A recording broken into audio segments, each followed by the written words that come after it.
बिस्मिल्लाहिर्रहमानिर्रहीम और अस्सलामुअलैकुम। 8 दिसंबर पाकिस्तान में पीर की शाम और चलते हैं आज की अहम खबरों की तरफ। लेकिन उससे पहले आपको याद दहानी कि आपने अगर अभी तक इस चैनल को सब्सक्राइब नहीं किया तो जरूर कीजिए, क्योंकि बहुत सारे नए व्यूअर्स आए हैं जिन्होंने इसको सब्सक्राइब नहीं कर रखा। इसको सब्सक्राइब भी कीजिए और बेल आइकन भी दबाइए, ताकि जो हम पर पाबंदियां हैं और मजीद नई पाबंदियां भी लगाने की कोशिश की जा रही है उसको आप थोड़ा बहुत बाईपास कर सकें और हमारी आवाज दूर तक पहुंच सके। अब आते हैं आज की अहम खबरों की तरफ। आज की जो खबरें हैं जब आपके सामने रखेंगे तो आपको नजर आएगा कि अब से चंद दिन पहले जब डीजी आईएसपीआर ने एक प्रेस कॉन्फ्रेंस की थी और हमने आपके सामने एनालिसिस किया था उसके बाद कि ये असल में प्रेस कॉन्फ्रेंस करने की वजह क्या है।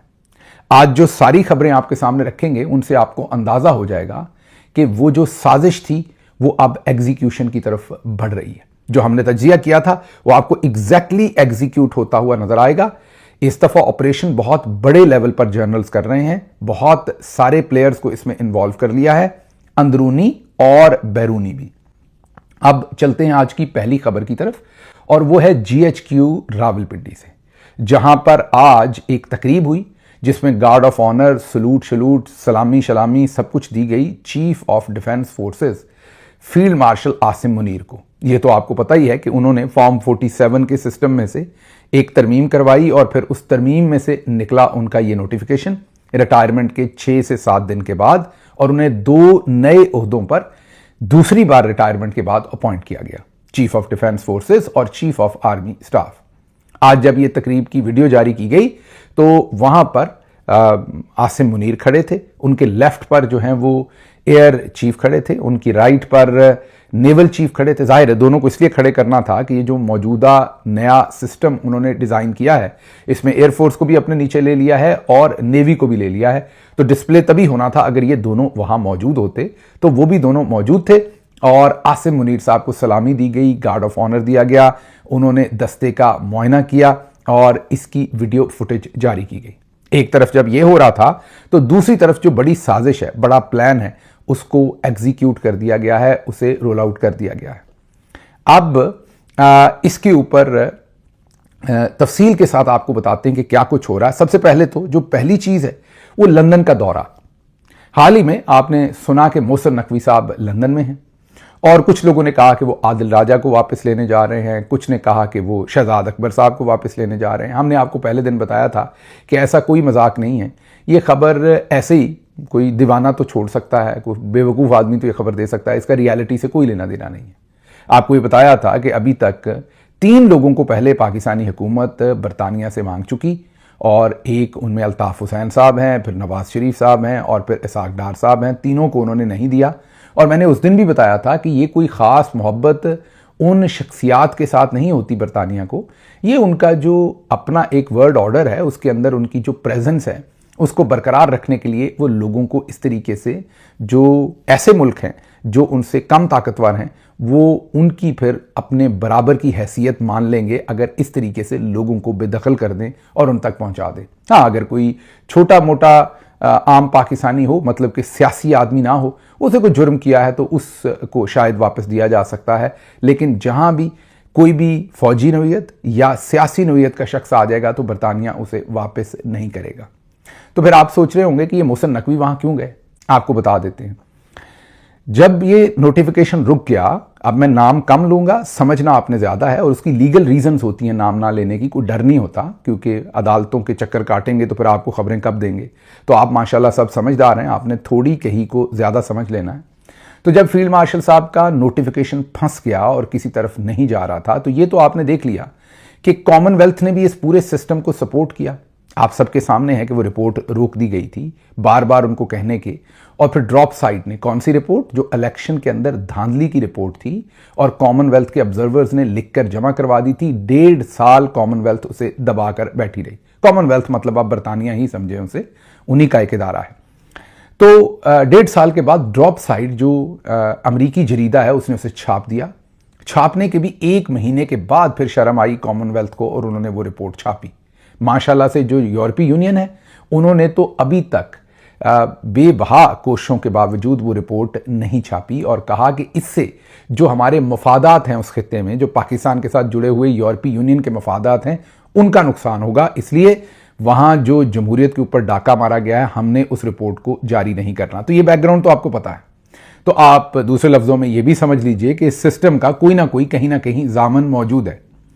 तो जब चीफ ऑफ डिफेंस फोर्सेस का नोटिफिकेशन फंस गया नवाज शरीफ साहब की और नून लीग की जो सोच थी कि वाइस आर्मी चीफ और फलां फलां चीज़ हमें दी जाए, तो फिर बीच में गारंटर्स आने थे। तो पाकिस्तान में मौजूद, मैं मुल्क का नाम नहीं लूँगा, पाकिस्तान में मौजूद एक खातून सफारतकार वो बहुत एक्टिव हुई और उन्होंने धड़ाधड़ मुलाकातें की। उनकी मुलाकातें हर तरफ हुई। उनकी मुलाकातें जाती उमरा वालों के साथ भी हुई, उनकी मुलाकातें वर्दी वालों के साथ भी हुई, उनकी मुलाकातें बाकी जो प्लेयर्स थे उनके साथ भी हुई, और फिर गारंटीज कुछ दी गई और फिर उन गारंटीज के ऊपर जो है वो नोटिफिकेशन जारी हुआ। अभी हाल ही में जो मोहसिन नकवी साहब इस वक्त मुल्क से बाहर हैं, किस मुल्क हैं, क्या कर रहे हैं, उसको हम छोड़ देते हैं, लेकिन वो आपको पता है वो कहाँ होंगे। हमारे जराए ये क्लेम कर रहे हैं कि वो वहां पर अब वो जो हतमी शक्ल है, जो उसमें गारंटी दी गई है, उन चीज़ों को कैसे कैसे करना है, किसने कैसे डिलीवर करना है, क्योंकि जाती उमरा वालों ने तो डिलीवर कर दिया, अपने हाथ काट कर आसिम मुनीर के हाथ में दे दिए। अब आसिम मुनीर ने वापस कब देना है, उनके नुमाइंदे के तौर पर मोहसिन नकवी वहां पर है। तो अगर आपको कोई ये बताए कि मोहसिन नकवी बरतानिया में इसलिए हैं कि वो किसी पाकिस्तानी को वापस लेके जाना चाहते हैं, तो ऐसा कोई मजाक नहीं है, इसमें ना कुछ संजीदगी है, ना कुछ ऐसा हो सकता है, ना कर सकते हैं। उनको भी पता है। उस वक्त उन्होंने सिर्फ ये फाइलें शाइलें इसलिए दी ताकि ज़रा डिस्कशन जो है वो चीफ ऑफ डिफेंस फोर्सेस और आसिम मुनीर के चीफ ऑफ आर्मी स्टाफ का जो नोटिफिकेशन है उससे हट के दूसरी तरफ जाए, वरना उनको पता है कि ये नामुमकिन है, ये मुमकिन नहीं है कि बरतानिया उन्हें वहाँ से कोई शख्स देगा। तो वही वाला जहाँ से उन्हें जाग लगा है वहाँ पहुँचे हैं, और अब वहाँ पर वो बताएंगे कि उन लोगों की मेहरबानी से, शरीफों ने तो जो देना था दे दिया, अब आप बताइए कि आप जो वादे आपने उनसे किए गारंटर्स के साथ, वो कब कब आप डिलीवर करेंगे। हमारी ये भी इत्तलात है जो कि अल्लाह करे दुरुस्त हों, लेकिन ये जो आखिरी पार्ट है इसकी मैं जिम्मेदारी पूरी तरह नहीं ले सकता, लेकिन ये मेरा तज्जिया ज़्यादा समझ लीजिए और इन्फॉर्मेशन कम समझ लीजिए। वो ये है कि शायद अब ये जो मुल्क है इम्पॉर्टेंट, ये आसिम मुनीर और दूसरों को कहें कि आप हमें भी साथ बहुत ज़्यादा एक्सपोज कर रहे हैं, तो इंसानी हकूक़ की पामाली को थोड़ा कम करें, विजिबिलिटी कम करें उसकी, जो आप डंडा चला रहे हैं। ये मेरा ख्याल है। आई कैन बी रॉन्ग, अभी तक तो खैर उन्होंने परवाह नहीं की, लेकिन हो सकता है आप वो परवाह करें, क्योंकि चीज़ें बहुत ही विविड हो गई हैं। और जिस तरीके से इमरान खान साहब को आइसोलेट रखा, इंटरनेशनल मीडिया ने पिछले दिनों बहुत ज़्यादा कवरेज दी है उस सारे मामले को। अब चलते हैं ज़रा अगली खबर की तरफ। आखिरकार आसमा जहांगीर साहबा की बेटी, आखिरकार मैं कह रहा हूं, मुनीज़े जहांगीर बोली हैं, वो खामोश ही रही हैं इस सारे टाइम में। और मैंने आपको पहले भी कहा कि जो पाकिस्तानी लिबरल्स हैं उनका एक बहुत बड़ा डायलेमा है। वो जाहिर है दिल से, अंदर से कहीं ना कहीं वो अपने आप को प्रो डेमोक्रेसी समझते हैं, होंगे भी शायद किसी हद तक, लेकिन फिर उनके अपने ज़ाती मफादात भी जुड़े होते हैं इन सब चीज़ों के साथ। फिर वो ये भी समझते हैं कि वो एंटी इस्टेब्लिशमेंट है, फिर उनके मफादात जुड़े हुए हैं सिस्टम के अंदर, और फिर उनकी पसंद और नापसंद भी है। तो एनीवन जो नेशनलिस्ट हो, थोड़ा सा हल्का फुल्का मजहबी रुझान भी हो अगर, तो उसके साथ ज़ाती नापसंदीदगी क्रिएट हो जाती है। उसके बाद उस शख्स का मेरिट क्या है इसको नज़रअंदाज कर दिया जाता है, अपने ही असूलों को नज़रअंदाज कर दिया जाता है, और अपनी जो ईगो है और अपनी पसंद है वो गालिब आ जाती है, और उस शख्स को पसे पुश्त उसके राइट्स को डाल दिया जाता है। मसलन आप देखेंगे पाकिस्तान में इंसानी हकूक़ के अलंबरदार जो मिसिंग पर्सन है उस पर बोलेंगे, बोलना भी चाहिए, मैं ये नहीं कह रहा, लेकिन मुरीद के ऊपर नहीं बोलेंगे, बल्कि बहुत सारे तो पाकिस्तानी लिबरल कहते थे मारो इनको। मतलब आप किसी से डिफर कर सकते हैं। मैंने तहरीक लब्बैक की पॉलिटिक्स को कभी भी इंडोर्स नहीं किया, वो शिद्दत की पॉलिटिक्स थी, मैं हमेशा ये कहता रहा, और वो हमारे जर्नल्स ने खुद से क्रिएट की थी और उन्हें इस्तेमाल किया। जैसे मुल्क के कई और हिस्सों में इन्होंने शिद्दत पसंद ग्रुप क्रिएट किए और फिर उनको इस्तेमाल किया अपने मौके पर और अपने फ़वाइद के लिए। वही लब्बैक के साथ हुआ। लेकिन जो आम शख्स है, जो गुमराह होकर कह लें, सादा लोही में कह लें, वहाँ आ गया। कोई भी लिबरल पूरी दुनिया में ये कैसे कह सकता है कि हाँ इसे मारो, ठीक है, इसे मार दिया है। तो पाकिस्तानी लिबरल्स जो हैं, अगर आसमा जहांगीर साहबा अल्लाह उनके दर्जात बुलंद करे जिंदा होती तो वो भी कोई बहुत ज़्यादा वोकल ना होती जर्नल्स के खिलाफ, जैसे बाकी सब लिबरल्स कभी कभार स्टेटमेंट देते हैं, ज़्यादा अरसा खामोश रहते हैं। उसकी वजह मैंने आपको बता दी है। जर्नल्स को अंदर से बहुत पसंद नहीं करते, वो ये भी समझते हैं कि उन्हें प्रो डेमोक्रेसी होना है, मीडिया होना है, लेकिन फिर उन्हें इमरान खान बुरा लगता है। क्यों लगता है? नेशनलिस्ट है और थोड़ा उनका मजहबी रुझान भी है। ये दो चीज़ें ऐसी हैं कि उसके बाद कोई फरिश्ता भी हो, हमारे लिबरल्स को वो किसी सूरत पसंद नहीं है। तो सारा वक्त खामोश रहने के बाद मुनीज़े जहांगीर, जो कि आसमा जहांगीर साहबा की बेटी हैं और उसके साथ साथ वो उन्हीं की ऑर्गेनाइजेशन को अब रन भी करती हैं जो ह्यूमन राइट्स के लिए है, उन्होंने आखिरकार एक तगड़ी स्टेटमेंट दी है जिसकी हम एप्रिसिएशन करते हैं कि चलें देर आए दुरुस्त आयद, आखिरकार वो बोली हैं। उन्होंने कहा है कि the ISPR spokesperson clearly violated the oath that army officers take. Neither the army rules nor the constitution allows the army to make political statements. Repeatedly labeling elected leaders as traitors show, वो मतलब कहना यहाँ ये चाह रही हैं सादा बात कि एक तो उन्होंने अपना हल्फ तोड़ा है और एक बार बार जो इलेक्टेड लीडर हैं उनको गद्दार कहना, पिछलों का भी उन्होंने शामिल कर लिया और इमरान खान का भी। इमरान खान का नाम भी उन्होंने लिखा और उन्होंने ये भी कहा कि मैंने आपको बताया ना कि उनकी जो मोहब्बतें हैं इमरान खान की वो कैसे छुप सकती थी, तो उन्होंने ये भी बताया कि थोड़ी देर पहले बाजवा और इमरान खान बहुत इकट्ठे थे, वो भी उन्होंने तड़का लगा दिया। मैंने आपको कहा था कि वो लगाएंगी, ये नहीं हो सकता, लेकिन पहली दफ़ा बोली हैं कि एक तो हल्फ से रूगर्दानी की है और दूसरा ये जो आप सियासी इलेक्टेड लीडर्स को ट्रेटर्स और गद्दार कहना है इसको बंद करें। अच्छी स्टेटमेंट है, बर वक्त आई है, मैं कहूँगा। आगे सुनिए।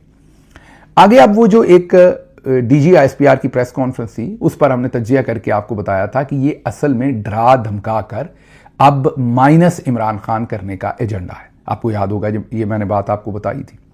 अब उस पर काम शुरू कर दिया गया है और हर तरफ से आपको इस तरह के काम होते हुए नजर आएंगे। आज आज़ाद कश्मीर की तहसील भिंबर, जो आप में से किसी को नहीं पता होगा कि कहाँ है, उसके अंदर एक कोई तहसील है। उस तहसील के अंदर कोई तारक महमूद साहब हैं जिनका मुझे अगले 20 साल भी पता नहीं चलना।